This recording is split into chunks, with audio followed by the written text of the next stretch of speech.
Bonjour à toutes et à tous, bienvenue sur le Rugby Ministère pour cette émission consacrée à la Coupe du Monde dans le cadre de notre défi prono. Vous en avez l'habitude maintenant. On se retrouve pour la petite finale et la finale. On va également débriefer les demi-finales de cette Coupe du Monde. Pour m'accompagner une fois de plus, Grégory Arganez et Théo de la rédaction. Tout le monde se tire la bourre pour savoir qui sera le meilleur pronostiqueur de cette Coupe du Monde.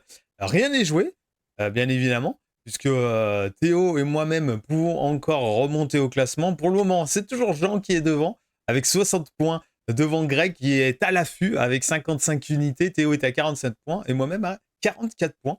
Personne n'est à l'abri, puisque je vous le rappelle, sur cette petite finale et sur la finale, il y a 9 points en jeu et 12 points sur la finale. Bien évidemment, il faudra trouver le vainqueur et pronostiquer le bon écart de points. C'est ça qui peut faire la différence sur cette fin de concours de pronostics.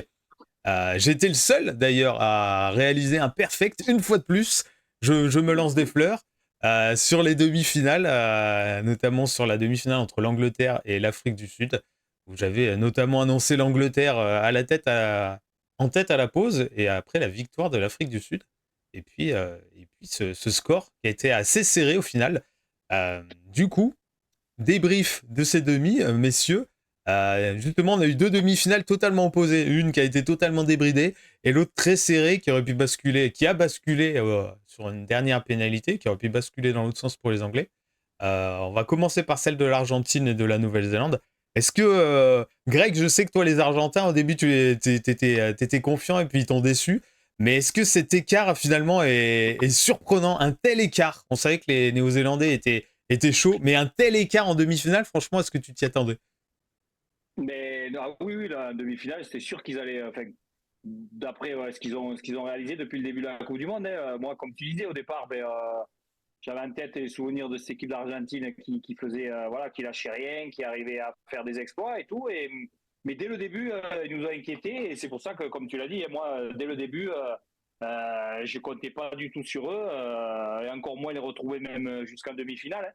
Hein. Et là, en arrivant à ce stade et contre le All Black, toutes les errances, on va dire, du parcours qui a pu avoir, là, elles se sont vues au grand jour et là, c'est fort logique qu'il y ait un tel écart de points. Moi, je crois que j'avais mis à peu près 15 points d'écart, mais j'avais été gentil, toujours en espérant, C'est là, ça. comme je vous avais dit, le fameux mental des Pumas au dernier truc, à l'énergie, mais trop approximatif. Et puis après, les autres aussi qui ont fait le match parfait qui sont remontés quand même à un sacré niveau, les All Blacks.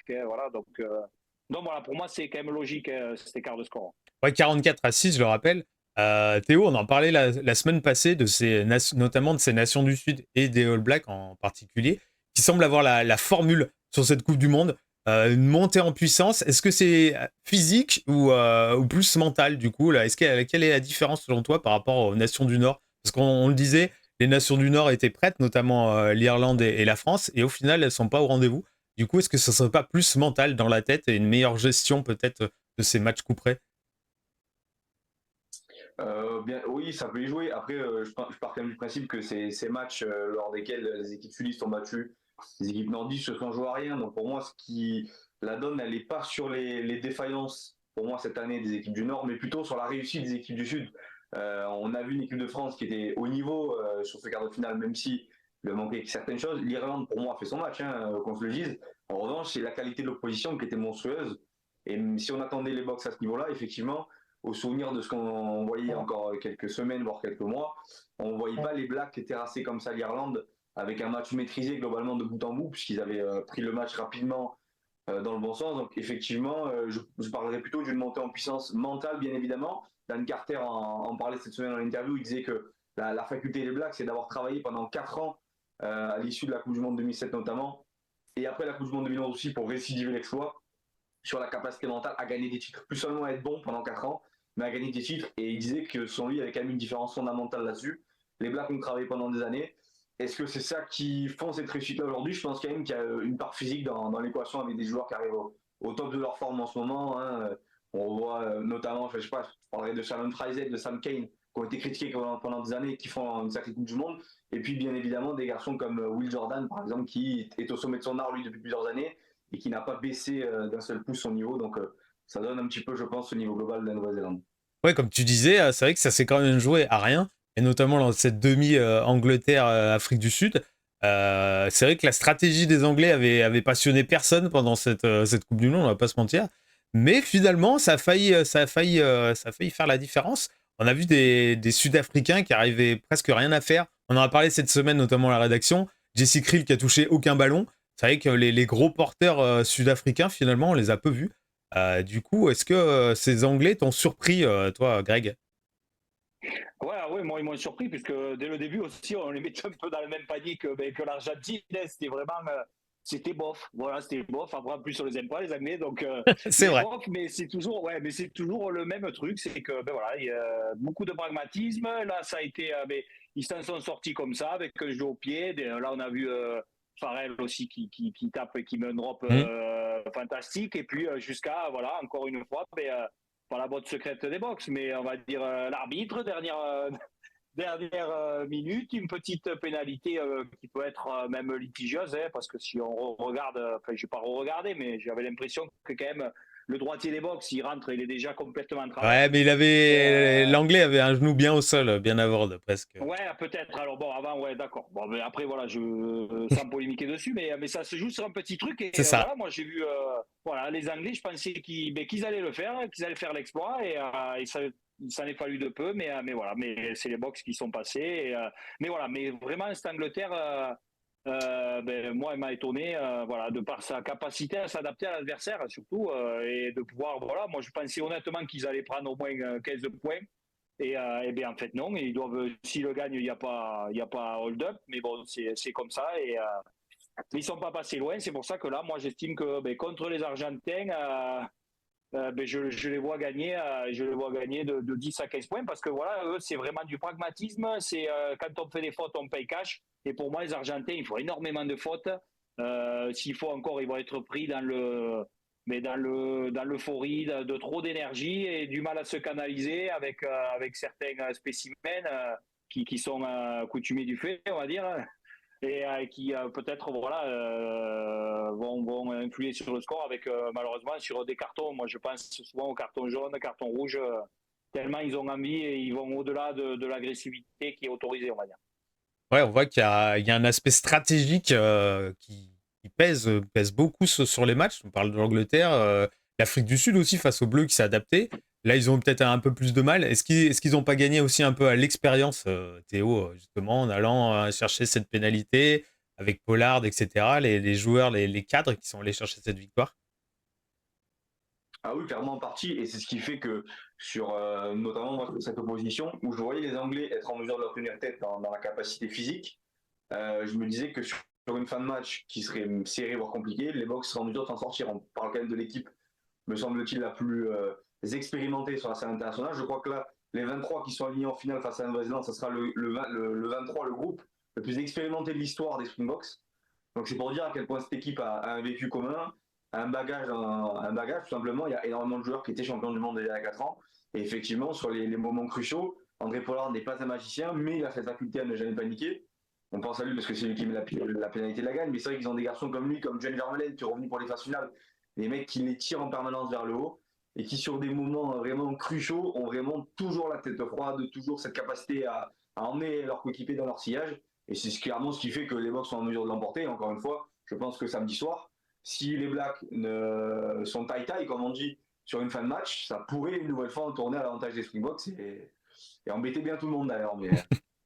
Ouais, tu parlais Mais du c'est nombre comme de ça. sélections. Je crois qu'on est à 900, 947. Alors, j'ai plus le chiffre exact, mais on dépasse facilement les 900 sélections au total dans l'équipe. À titre de comparaison, on était à une centaine de sélections en 95 pour l'équipe championne du monde. Donc, c'est pour vous dire la différence quand même d'expérience. L'approche des 1000 sélections, c'est vrai que ça fait un sacré groupe. Euh, on a terminé sur ces demi-finales. Passons justement à cette petite finale. On en a déjà un peu parlé.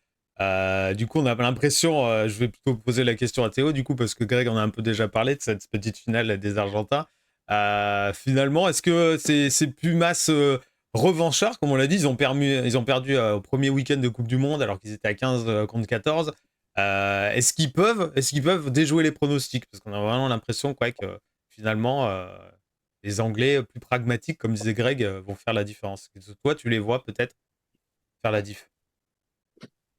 Ouais, c'est une bonne question. Je pense qu'il va y avoir aussi la fraîcheur qui va rentrer dans l'équation.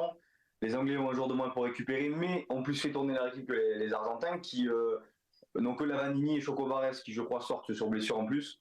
Donc c'est vrai qu'il y a peu de changements. On aurait aimé voir des garçons comme Rodrigo Isgro, comme Juanimov, des gars qu'on a peu vu pendant ce mondial. C'est signe que l'Argentine va jouer crânement sa chance, mais c'est aussi signe qu'il y aura peut-être des signaux de fatigue passé la 50e ou l'heure de jeu. Alors qu'à l'inverse, les Anglais font rentrer des gars comme Henri Arundel, qu'on a peu vu, qui ont beaucoup de gaz, on le sait. Est-ce que ça peut faire la différence? C'est vrai que si on a un match qui est ouvert, pourquoi pas une chance à l'Argentine avec un garçon notamment comme Mateo Carreras, comme Santiago Carreras aussi, qu'on a peu vu à son avantage pendant ce mondial, parce qu'il était face à des oppositions souvent très serrées, mais c'est un garçon qui, lorsque vous lui laissez des espaces, est très dangereux. En revanche, si on reste dans le physico-physique, occupation, stratégie, agressivité, là-dessus, je pense que les Anglais, comme l'a dit Greg, auront peut-être plus de répondants dans le sens où ils ont tout simplement plus de pragmatisme avec un garçon comme Owen Farrell notamment, qui est en mesure de ne pas s'affoler, jouer au pied droit devant, on cherche l'occupation, les 50-22 et les 3 points quand il faut les prendre, et souvent à la fin ça gagne. Donc il risque d'y avoir 2 scénarios possibles, mais en termes de probabilité, je pense quand même que les Anglais ont plus de chances de l'emporter. Ouais, j'allais poser la question, quelle stratégie pour les Anglais, justement, Greg? Est-ce qu'ils restent dans leur stratégie de coup de pied, de match pas vraiment passionnant, pas vraiment foufou? Ou au contraire, pour ce dernier match, ils essayent peut-être, comme a dit Théo, ils lancent aussi d'autres joueurs qui ont un peu des fourmis dans les jambes. Est-ce qu'il faut sortir du truc et envoyer du jeu, ou au contraire assurer cette 3e place finalement honorifique? Ouais, moi, je pense ils sont bien dans leur registre. Et donc, à mon avis, s'ils veulent espérer faire un résultat, c'est de continuer à ce voie-là parce que faire tenter des choses et faire du jeu tout azimut, ça arrangerait les Argentins parce que c'est justement ce que devraient faire les Argentins. Il va falloir qu'ils tentent des coups, des relances et voilà. Et après, comme disait voilà Théo, c'est qu'on est en fin de compétition et que les Argentins sont un peu cramés. Donc eux, leur choix, il va falloir qu'ils bombardent, qu'ils tentent des choses et peut-être qu'après, au niveau du physique, si les Anglais tiennent bon le choc, eh bien, on verra que ça va être de plus en plus difficile jusqu'à la fin du match parce qu'ils vont pêcher physiquement. Donc pour moi, je pense que les Anglais devraient continuer dans leur stratégie et voilà. Et dès qu'il y a des opportunités, les saisir et se nourrir des fautes des Argentins. Voilà. Alors que à contrario, les Argentins, eux, vont devoir tenter des choses un peu foufou et plutôt dans le désordre s'ils veulent espérer faire quelque chose. Du coup, petit passage de pronostic pour cette demi-finale, Greg. Quel écart au score pour ce match, selon toi? Bah, moi, je vois les Anglais entre, je sais pas moi, 9-15 points. Ok. Allez. Pas forcément. Sanctionné, mais Ouais, voilà. ok. Et toi, Théo, plus large, plus serré, plus ouvert? Moi, j'aurais dit entre 6 et 10 points, avec, je tente le scénario précis. Les Anglais qui mènent peut-être de 2 points jusqu'à tardivement dans le match, peut-être la 75e. Et les Argentins qui, en tentant beaucoup de choses, se font contrer avec un ultime essai anglais. Donc, entre 6 et 10 points d'écart Ouais. sur la fin du match. Ok. On verra ça, match ce soir. Hein. On verra ça la semaine prochaine pour le débrief de ce défi prono. Avant ça, on va passer sur la grande finale. Un match finalement que. C'est vrai que l'Afrique du Sud, Nouvelle-Zélande, c'est un match qu'on a l'habitude de voir, enfin une opposition, mais finalement, en Coupe du Monde et surtout en finale, c'est très rare. Il n'y en a eu qu'une seule, du coup. Donc c'est plutôt rare. Ça reste quand même un match, même si on est déçu de ne pas voir les Bleus, ça reste quand même un match historique, un match légendaire entre deux équipes qui règnent sur le rugby mondial depuis 2003, parce qu'elles ont remporté tous les titres à L2 depuis le sacre anglais. Euh, Est-ce que, à ton avis, Greg, ces Box, justement, on en parlait avant, est-ce qu'ils ont laissé plus de force peut-être que les Blacks en demi? Est-ce que ça peut jouer, du coup, ce côté, on parlait du physique, on parlait du mental. Est-ce qu'à ton avis, il y aura une petite différence là-dessus? Ouais, je sais pas trop. Non, je pense pas que. Voilà, comme on dit, c'est une finale de la plus grosse compétition au monde. Comme tu disais, deux équipes c'est fantastique de retrouver une image. Enfin, les Box et les Blacks, on les présente plus sur la scène mondiale. Donc c'est vrai que déjà, ça fait chier que ça soit pas France-Irlande, mais c'est les Box. Et non, je pense pas qu'au niveau physique, il y en a un des deux qui sera plus affaibli, mais c'est surtout au niveau, voilà, on va parler stratégie. On sait que le camp des Box, maintenant, ils tentent pas mal de trucs. Au niveau stratège, ils nous ont fait des trucs pour l'instant qui sont avérés gagnants. Hein. notamment avec leur banc de remplaçants qui ont su mais justement gagner ce match contre les Anglais dans les derniers instants. Mais là, la stratégie, pour moi, elle va prendre peut-être un coup d'arrêt parce que on repart sur 7 avant et un 3 quarts sur le banc. Et là, attention, ça a marché la dernière fois, mais il faut rappeler que les Blacks avaient pris en rouge et que voilà, qu'il n'y a pas eu de blessés au niveau des arrières Springbok. Alors là, si pour la finale, vous démarrez, il y a un pépin derrière, ça va être vraiment compliqué. Et là, je vois surtout aussi les Blacks qui sont montés en puissance et qui ont pris cher, hein, justement après ce match où ils ont pris 35 points chez eux.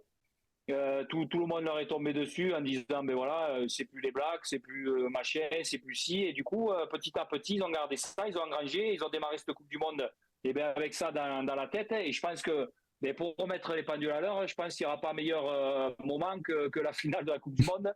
C'est pour ça que moi, je les vois gagner, tout simplement. Donc, je mettrai même un écart de points. Je mettrais à 5 points, minimum 5 points pour les Blacks. Ok.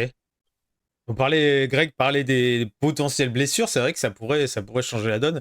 Est-ce que, avant de te poser la question, je te laisse réfléchir sur les joueurs qui pourraient faire la différence de chaque côté dans cette finale.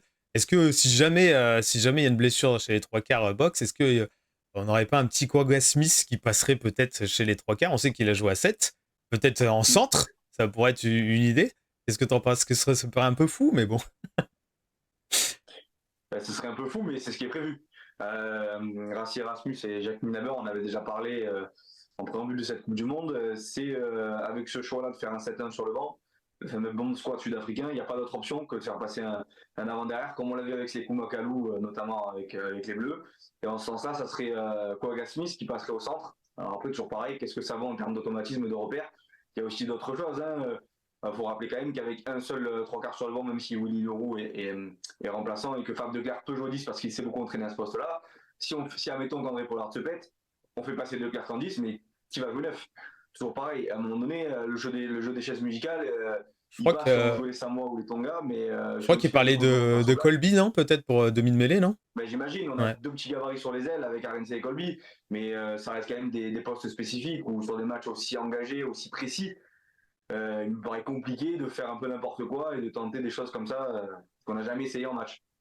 Quel joueur, si tu devais donner un joueur de chaque côté pour faire la diff? On a déjà parlé de Will Jordan, mais est-ce qu'il n'y a pas d'autres joueurs, un de chaque côté, sans forcément trop développer, mais Alors moi bien sûr que Will Jordan est mon chouchou, vous le savez tous peut-être, mais je pense que côté néo-zélandais, ça peut être l'autre ailier, Martelia, que certains comparent à Joro Kosoko, qui est absolument ahurissant. On comprend mieux pourquoi il a encore une fois pris la place de Leicester Fenganuku sur les demi et la finale. Puisque c'est un joueur qu'on appelle d'ailleurs le Mamba du côté de la Nouvelle-Zélande pour sa faculté à se faufiler entre les défenseurs. Il est capable de créer un exploit à partir de rien. Et puis côté sud-africain, lui, c'est pas forcément un joueur folklorique. C'est pas Mani Ibok derrière l'ouverture, mais quand même André Pollard, on en a parlé. Ce garçon-là, il a de la glace dans les veines. Et sur un moment crucial où on lui demanderait beaucoup de pragmatisme, je pense qu'il sera en mesure de satisfaire tout le public des Springboks. C'est vrai qu'il pourrait, on parle beaucoup de ces joueurs, on a parlé des joueurs d'expérience. Si c'est serré, ça pourrait jouer peut-être à un drop, qui sait? Pour revenir 20 ans plus tard, un fameux drop pour faire gagner une équipe, ce serait un sacré signe. Greg, est-ce que tu vois ce match? Tu parlais d'un écart un peu serré. Je reviendrai vers toi, Théo, pour ton prono, mais est-ce que ce match, à ton avis, débridé ou cadenassé du coup? Pour toi, est-ce que c'est la question? Ouais, c'est la question. Non, mais ça va taper fort parce que de toute façon, les deux, ils ont gagné. L'un a gagné la France et l'autre a gagné l'Irlande. Et c'est vrai qu'ils sont retrouvés à ferrailler dur parce qu'on a vu la dernière attaque, par exemple, des Irlandais qui a duré 5 ou 6 minutes. Donc là, c'est que tu ferrailles en défense. Et pareil, nous, je pense que les Français, on a fait contre-attaque même jusqu'au dernier moment là, c'est plutôt les défenses qui parlent. Donc ça va être mur contre mur. Je pense qu'au début, ça va tâter un peu comme ça. On va voir qui fait un peu d'erreurs. Je pense qu'ils ne vont pas trop se découvrir. Mais à mon avis, ce qui peut mettre le feu aux poudres, ça va être un essai casquette, comme on dit, ou une petite boulette. Et là, c'est parti. On n'a plus le choix. Il faut aller chercher vite à reprendre le score. Et du coup, ça peut ouvrir mais le match comme ça. Parce que sinon, c'est vrai que si c'est à toi, à moi, pénalité, ça va pas se livrer des masses. Donc voilà, il faudrait peut-être voir un essai, on va dire, un peu casquette pour que ça se débride rapidement. Et espérer pour tout le monde qu'il y ait de belles envolées rubistiques. Ouais, c'est ce qu'on espère tous. C'est vrai que si c'est un match, on va dire, petit bras, où ça se regarde et tout, c'est pas trop le genre des All Blacks. Mais c'est vrai que face aux ces deux équipes qui se connaissent très bien quand même, hein. Elles s'affrontent chaque année, elles se croisent, machin. Même si c'est que la deuxième finale entre ces deux nations, c'est vrai qu'elles se connaissent bien. Les joueurs ont souvent croisé le fer. Donc on espère en tout cas voir beaucoup de jeux. Théo, tu mises sur quel écart de points et quel vainqueur? Je t'ai pas demandé d'ailleurs. Je t'ai pas demandé ton Bon, moi, je vainqueur. dirais Nouvelle-Zélande entre 1 et 5 points, un match Ok. très. Et d'ailleurs, ça sera au Stade de France aussi, je fais le petit comparatif. J'ai quelque chose qui me dit que cette finale, elle pourrait ressembler en termes d'opposition de style à la dernière finale de top 14 Toulouse-La Rochelle, où on a un dénouement incroyable en faveur des Toulousains et où Toulouse s'était confronté à un mur tout au long de la partie. Et Hugo Mola l'avait dit, en allant de touche en mêlée, on savait que La Rochelle était meilleure que nous. Je pense qu'en allant de touche en mêlée, les All Blacks savent que les Springboks sont meilleurs qu'eux. Et en revanche, s'ils ont les billes et les opportunités pour refaire parler leur magie, c'est en ça qu'ils peuvent gagner cette Coupe du Monde pour moi. Ok, ouais, ce serait un sacré scénario en tout cas. Une action folle, folle en fin de match, qui tu verrais Avec traverser Boden le terrain. Barrett Ouais, c'est ça que j'allais dire. Will voilà, Jordan, Boden Barrett qui Barrett. traverse, voilà. Et ouais, Théo, il va nous dire Will Jordan, mais moi, je dis Barrett. Et Mung. Jordan pour le record d'essai en Coupe du Monde. Eh ouais, c'est ça. Déjà, ça, on peut mettre une pièce. Je pense que c'est intéressant, peut-être au marqueur d'essai, peut-être Will Jordan. On espère qu'il fasse tomber le record, et voilà. Ouais, il y a de sacrés records qui peuvent tomber. Whitelock aussi, troisième titre. Franchement, comme on disait, c'est pas le match qu'on aurait voulu voir. C'est vrai qu'un France-Nouvelle-Zélande, pour nous, ça aurait été sublime. Mais c'est vrai que ça reste quand même une sacrée finale avec d'excellents joueurs. Pour tout fan de rugby, en tout cas, tout passionné d'Ovalie, c'est un match à regarder. Donc on sera fidèle au poste. En tout cas, merci Greg et Théo pour cette analyse. On se retrouve du coup la semaine prochaine. On aura le grand dénouement de ce défi prono qui nous a occupé depuis cet été, je vous le rappelle, avec les émissions au Pays Basque chez Greg et Jean. C'était bien cool. Bon match à vous, messieurs. Et puis que le meilleur gagne, hein, j'ai envie de dire. Est-ce qu'il y aura une fabuleuse remontada des rédacteurs ou la mainmise des Basques sur le classement? Suspense, messieurs. À la semaine prochaine. Merci à tous de nous avoir suivis. Ciao. Mafia basque. La mafia basque, ouais.